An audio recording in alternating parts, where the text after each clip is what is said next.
Welcome to சமையல். இன்றைக்கி நம்ம லெமன் ப்ரீமிக்ஸ் பவுடர் எப்படி ரெடி பண்ணுறதுன்னு சொல்லி பார்க்கலாம். அதுக்கு 1/2 கிலோ லெமன் எடுத்து வச்சுருக்கு. லெமனை நல்லா தேய்ச்சி எடுத்துக்கோங்க. இப்படி நல்லா ப்ரெஸ் பண்ணி விட்டிங்கன்னா நல்லா கொலன்னு வரும். மேலே ஒரு மாதிரி ஆயில் மாதிரி வரும். அந்த ஆயிலை வந்து வாஷ் பண்ணிவிட்டு எடுத்து வச்சுக்கோங்க. வாஷ் பண்ணிவிட்டு தொடச்சிட்டு அதுக்கப்புறமா பிழிஞ்சிங்கன்னா நிறைய சாறு கிடைக்கும். மெஷரிங் கப் எடுத்து வச்சுருக்கேன். அதில் எல்லா எலுமிச்சம்பழத்தையும் புழிஞ்சு எடுத்துக்கலாம். 250 ml கப்பில் 1 கப் அளவு ஜூஸ் கிடச்சிருக்கு 1/2 கிலோ பழத்துக்கு. ஒருவேளை நீங்கள் பழமாக வாங்குறீங்கன்னா 12 to 13 பழம் வாங்கினீங்கன்னா உங்களுக்கு கரெக்டாக இருக்கும். இப்போ இந்த ஜூஸில் ஒரு சின்ன விதை கூட இருக்கக்கூடாது.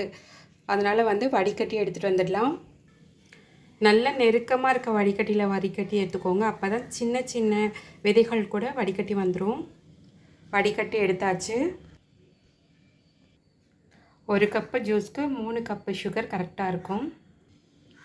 2 பிளேட் எடுத்துருக்கேன், சில்வர் பிளேட்டு. இருக்கிற ஜூஸை இதில் பாதி ஊற்றிக்கலாம்.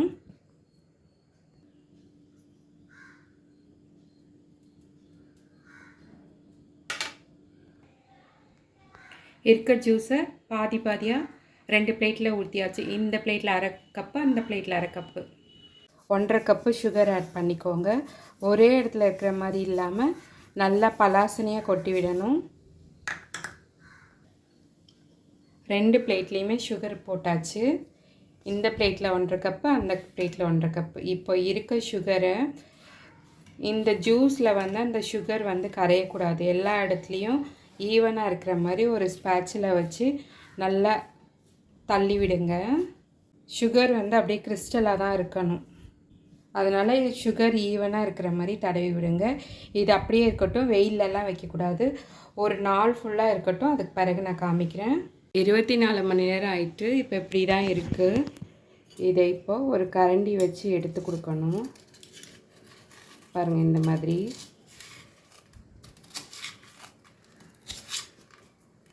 எல்லாமே எடுத்து விட்டாச்சு.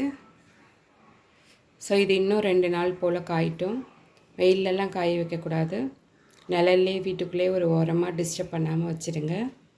இதே மாதிரி காலையில் ஒரு டைம், சாயந்தரம் ஒரு டைம் எடுத்து விட்டு நல்லா ஆற வச்சு எடுங்க.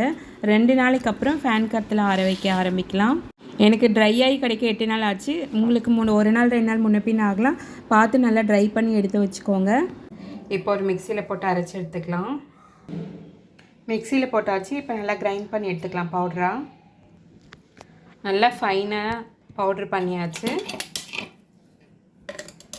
ஃபைபர் மோடில் போட்டு பண்ணுங்கள், அப்போ தான் கரெக்டாக வரும். பாருங்கள். ஸோ இந்த மாதிரி இருக்குது. நல்லா ஏர்டைட்டான ஒரு பாக்ஸில் போட்டு வச்சுக்கோங்க. எப்போல்லாம் தேவைப்படுதோ அப்போல்லாம் எடுத்து நம்ம ஜூஸ் போட்டுக்கலாம்.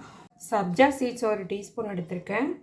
அதே மாதிரி பாதாம் பீஸின் 2 பீஸ் எடுத்திருக்கேன். இதை பவுட்ரு பண்ணி எடுத்துகிட்டு வந்துடலாம். பாதாம் பீஸினை இடிக்கல்லில் போட்டு இந்த அளவு இடிச்சுக்கிட்டேன். ஸோ பாதாம் பீஸன் வந்து நைட்டில் ஊற வைக்கணும்னுவாங்க.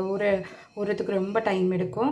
ஸோ இமீடியட்டாக வேணும்னா இந்த மாதிரி இடிச்சிட்டு ஊற வச்சிங்கன்னா சீக்கிரம் ஊறிடும். இப்போ இதை 2யுமே தண்ணி ஊற்றி ஊற வச்சுக்கலாம்.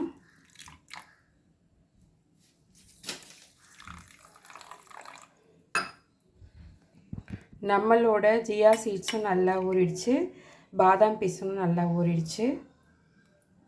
சூப்பராக ரெடி ஆகிருக்கு. இப்போது நம்ம ஜூஸ் போட ஆரம்பிச்சிடலாம். ஸோ இதில் தான் நம்ம ஜூஸ் போட போகிறோம். ஃபஸ்ட்டு ஐஸ் க்யூப்ஸ் போட்டுக்கலாம்.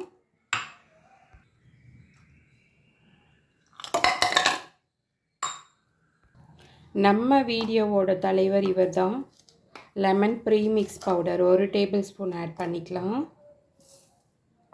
நம்மளோட டேஸ்ட்டுக்கு தகுந்த மாதிரி கூட குறைச்சி ஆட் பண்ணிக்கலாம்.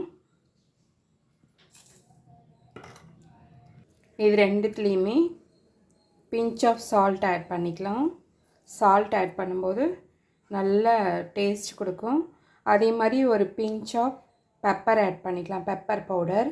ஸோ அது வந்து த்ரோட் இன்ஃபெக்ஷன், சளி பிடிக்காமல் பார்த்துக்கும். உங்கள் ஆப்ஷன் தான். அதை நீங்கள் வேணும்னா யூஸ் பண்ணிக்கலாம், இல்லைன்னா ஸ்கிப் பண்ணிக்கோங்க. இப்போது இந்த ஜியா சீட்ஸ் வந்து இதில் போட்டுக்கலாம்.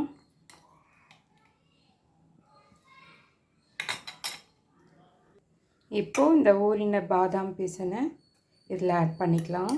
ஸோ நம்மளோட விருப்பம்தான் எவ்வளோ கூட குறைச்ச போட்டுக்கலாம். ஒரு இதில் plain ஐஸ் வாட்டர் ஆட் பண்ணிக்கிறேன்.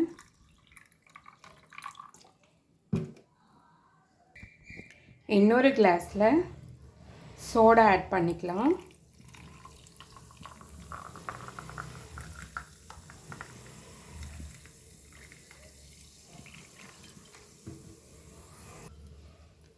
இப்போ இதை நல்லா மிக்ஸ் பண்ணிக்கலாம். நீங்கள் நினச்ச நேரம் இப்போ ட்ராவல் டைமில் இல்லைன்னா ஹாஸ்டலில் படிக்கிற பிள்ளைங்க இருக்கலாம். ஸோ அவங்களுக்குலாம் ஜூஸ் சாப்பிடணுன்னு ஆசை வந்தது அப்படின்னா டக்குன்னு வந்து இதை ப்ரீமிக்ஸை ரெடி பண்ணி அவங்களுக்கு கொடுத்து அனுப்பலாம். ஸோ அப்படி கொடுத்து அனுப்பும்போது அவங்களுக்குமே நினச்ச நேரம் வந்து எடுத்து போட்டு சாப்பிட்டுக்கிறதுக்கு ஈஸியாகவே இருக்கும். ஸோ நான் கண்டிப்பாக இந்த ரெசிபி வந்து ட்ரை பண்ணி பாருங்கள். ரொம்பவே சூப்பராக வந்திருக்கு. 6 மாதம் வரையும் இந்த ப்ரீமிக்ஸ் ஒன்றுமே ஆகாது. வெளியே வச்சுக்கலாம், ஃப்ரிட்ஜ்லலாம் வைக்கணும்னு அவசியமே கிடையாது. கண்டிப்பாக நீங்கள் ட்ரை பண்ணி பாருங்கள். ட்ரை பண்ணி பார்த்துட்டு எப்படி இருக்குன்னு சொல்லுங்கள். வீடியோ பிடிச்சா லைக் பண்ணி ஷேர் பண்ணி கமெண்ட் பண்ணி பக்கத்தில் இருக்க பெல் பட்டனை அழுத்திடுங்க. ஃப்ரெண்ட்ஸ் அண்ட் ஃபேமிலிக்கு ஷேர் பண்ணுங்கள். பாய், நெக்ஸ்ட் வீடியோவில் பார்க்கலாம்.